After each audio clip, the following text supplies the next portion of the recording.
Pour nous, politiquement, dans le sens noble du terme, c'était important que toute commune, à travers le territoire national, aussi grande soit-elle, pouvait passer en régie et pouvait adhérer à un grand syndicat départemental. Ce sont certes des combats qui, évidemment, aujourd'hui, avec le recul de l'histoire, paraissent parfois un peu dérisoires, mais il y a quand même eu dans cette histoire des moments décisifs qui nous ont permis d'être ce que nous sommes aujourd'hui. Et quand je vois des villes comme Lyon, l'agglo de Lyon ou Bordeaux adhérer à la FEP, moi je m'en réjouis.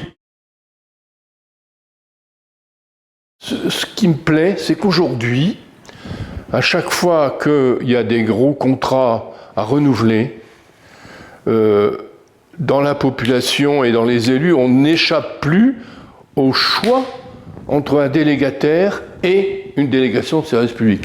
Pendant des décennies, la délégation de service public allait de soi, on ne faisait même plus attention, bon, voilà, et on re-signait avec le même délégataire. Aujourd'hui, c'est plus le cas.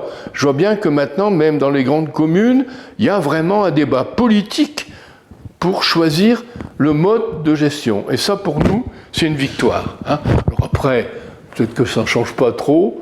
Je me souviens du débat à Toulouse, par exemple, où ça a été un débat fort, quoi. Mais au moins, il a eu lieu, et il y a eu des articles dans la presse. Le débat, il a vraiment émergé au niveau de l'opinion publique. L'avenir, il se joue à deux niveaux.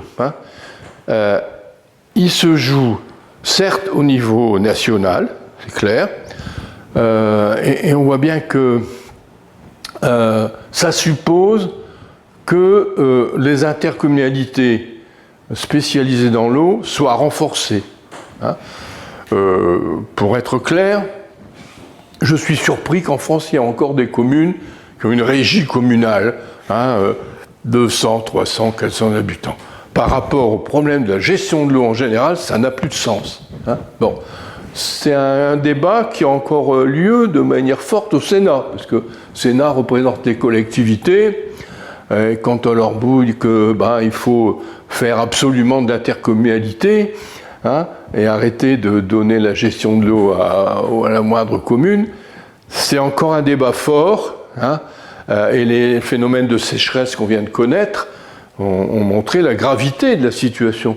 Quand on parle de communes qui n'ont pas pu se ravitailler en eau, c'est parce qu'en fait, ils ne sont pas en intercommunalité, ils n'ont pas d'interconnexion.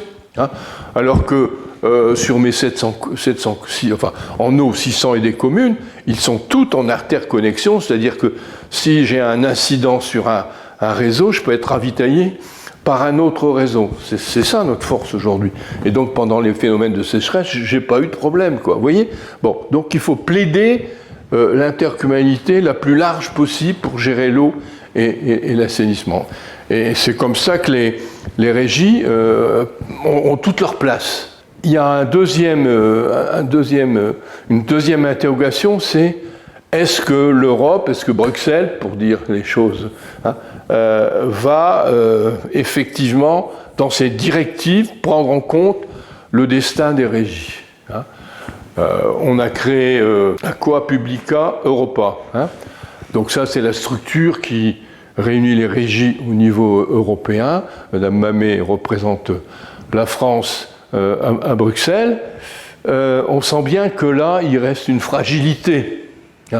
Puisqu'on va dire que les grands groupes que l'on connaît bien sont pignon sur rue à Bruxelles et sont toujours là, prêts à intervenir en sous-main sur les textes. Donc nous essayons de nous structurer avec plusieurs personnes qui se trouvent à Bruxelles, mais il faut être d'une vigilance de tous les instants